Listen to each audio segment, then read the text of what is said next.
So guys. What were your impressions of the first couple padded days, and then what were you trying to accomplish with today's walkthrough? Yeah, well, your second question, I mean, these are so important. I've always said it. I feel like the way they've done it here for so long, they've done it the best. You know, any place I've ever been, there's been good walkthroughs, but this takes it to another level with Sean's leadership, with Matthew's leadership, and everyone kind of follows suit, and how important it is to get so many of these reps. That sometimes you can't get physically because your defense just flat out doesn't do that scheme or whatnot. So these will always be beneficial, not just for the quarterbacks, but for everyone involved. In the first couple day of pads, it's been good. You know, we get to run some different schemes that we don't normally do without our pads on, some of our gap schemes and stuff like that. There's been some good, there's been some bad. That's how it's going to be. You don't want one side dominating the other, obviously. I think it's been really competitive. I thought the second day in pads was better than the first. I know our players felt that. We'll see what we can build from there. Already facing a bit of a challenge in not having Alaric at left tackle, and then Jonah had to leave practice yesterday.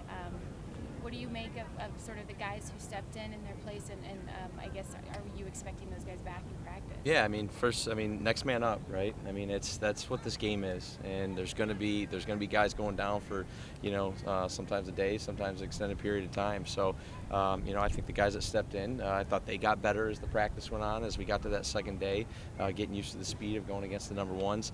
I know Sean will be, I think, back at the podium tomorrow. He'll probably touch on some of those things. I'm not really privy to exactly how long some of those guys could be out, or if they're even going to be out any longer. What have you seen so far from Colby Parkinson, and is any of that new, like stuff that maybe you didn't expect, things that he's doing? No, I mean, you could see it from his Seattle film. I mean, he's a guy that plays really hard. His best football is when he actually gets to play real football, a lot of the pads, So I think he's had a great camp. I thought OTAs just getting acclimated with how we do things here and how we call our offense, but really then being able to take that summer. He came back. I thought he had a great block last week, but again, when he put the pads on, I thought he's had his best 2 days. He's a long, strong, sturdy individual. I mean, you guys see him. He's a good-sized dude, and he's got great athleticism. He can handle those edges. I think he's going to be a big asset for us.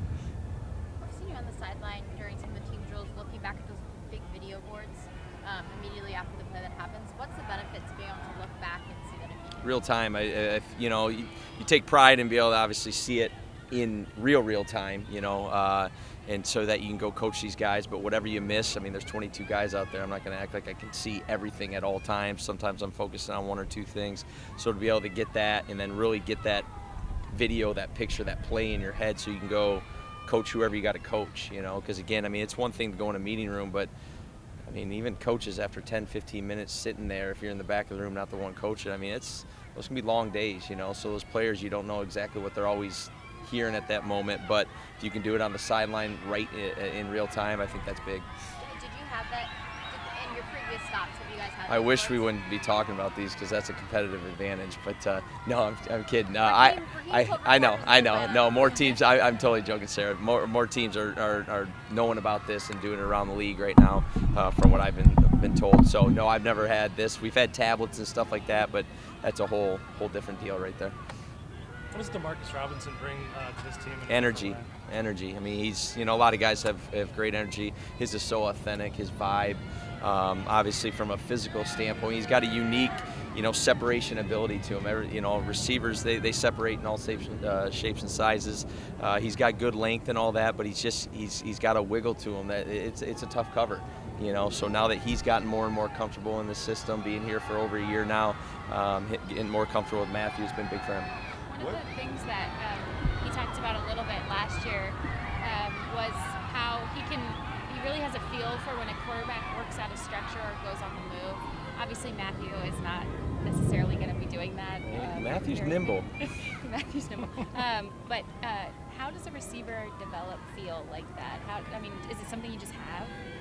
It's a great question because it's one of those things that, when you study these guys coming out of college, you just kind of tell the guys that have good spatial awareness and the guys that are a little bit more clumsy that don't, So I do think it's a skill that these guys have that you can evaluate, in my opinion. Probably a harder skill to develop, from a coach to a player, and you just kind of have to show them. You got to keep it real with them when they're not seeing things the right way and stuff like that, and maybe they pick up on it. But again, I think it's I believe it's more of a natural skill, and he really has that good feel. You've gone against Kobe Durant in practice. Have you noticed a difference in him this camp? Yeah, absolutely. Confidence.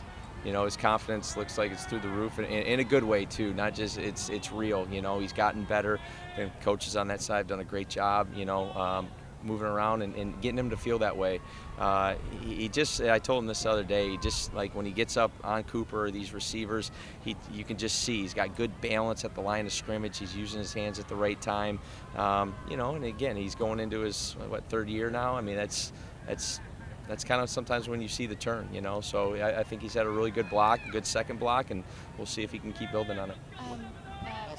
Puka said something really interesting about going against Trey White. Obviously, I know he wasn't that day today, but going against him in live action, where just the way that Trey reads Puka or any receiver, or the way that he aligns, or just the way he holds his body pre-snap, he can erase certain parts of the field before the ball is even snapped, certain route combinations. Can you expand a little bit on, from your perspective, what that actually means and what that skill level Yeah, is? Tre'Davious, I've had a lot of respect for him, playing against him for however many years he's been in this league. That's wisdom, I mean, the more you're in this league, the more you play, the more you're around different guys, when you actually love it and put thought into it away from the building like Tre'Davious does, those are the things that he can help out with some of the younger receivers, with everybody. He's obviously a big leader in that room in terms of the secondary, but again, for Puka to already pick up stuff, I know Cooper's been talking to him. That's big, and it's such a player-to-player thing, And I've always said I feel like we as coaches learn as much from the players as they learn from us, and that's definitely one of those guys. He's a dude you root for sure. What were your impressions? Obviously, especially up front, we can't really know until the pads come on. What were your impressions of the linemen specifically from the first 2 days of pads? You see a toughness, and you see they're really taking on Gift Smith's mentality. For lack of a better term, he's always been kind of a hard ass, and he loves those guys up, but he's tough on them too. And you really saw it come out those first 2 days in pads. It was cool to see. Chris, we've heard a lot of positives about Kobe Durant this camp. What do you see? A guy that's really grown.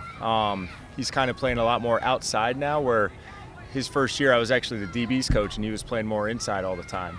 So it's a guy that's really understanding. Trey White actually took him under his wing in the offseason. He's really understanding route combinations, splits, exactly what he's going to get.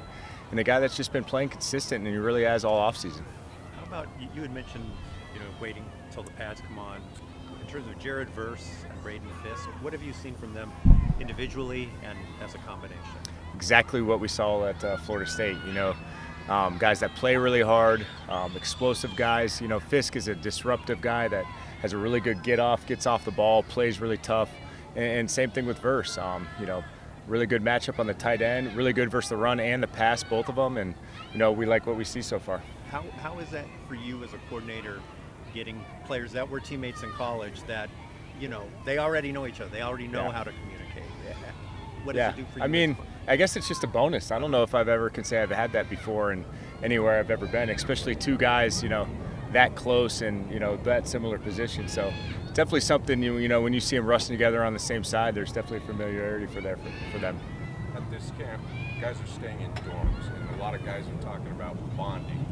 As a former player, as a coach now, how does that help? Because that's not something that's going to show up in the box score. Sure. I mean, it's just like anything. We talk about culture is everything. There's only schemes only going to take you so far, and talent's only going to take you so far. So the closer these guys are off the field, I think it benefits you, on the field as much as possible. Just with the communication, rooting for each other, just anything. Just building that tight team culture.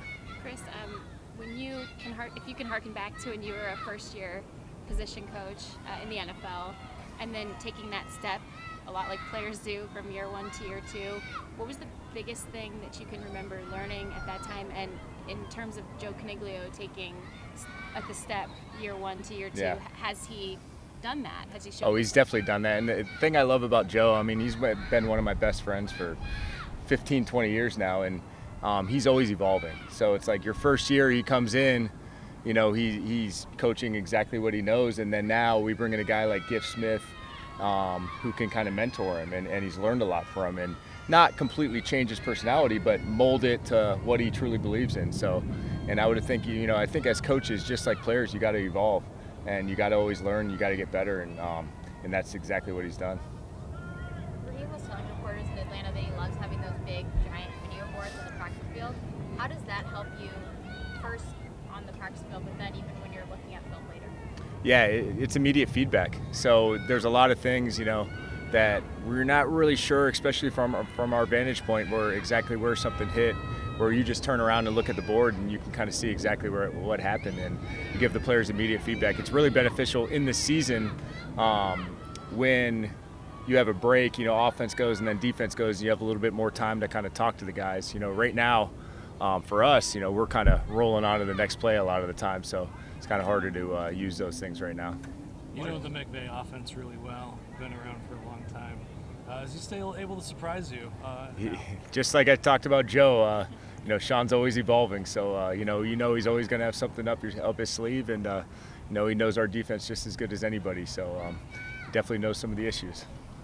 It seems like a lot of guys have been praising Tre'Davious White already as a leader. Why has he been able to fit in so seamlessly? That was just, the background that we had done on him. He's been that way since he was at LSU coming out.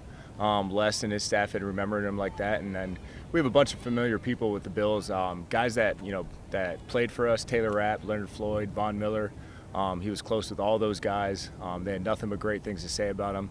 Guys that coached with the Bills. My uncle actually was with the Bills last year, and great things to say. Ryan Wendell, our O-line coach, so there's just a lot of common people. And, the NFL is a small fraternity, and when all those people say those things about him, usually that's the way it turned out, and it has. Puka Nacua mentioned something that was super interesting that he's learning from Trey about when a corner has that much technical ability, even little details pre-snap, like the way he lines up, that are just erasing some of the thoughts that Puka thinks he can do on the play pre-snap.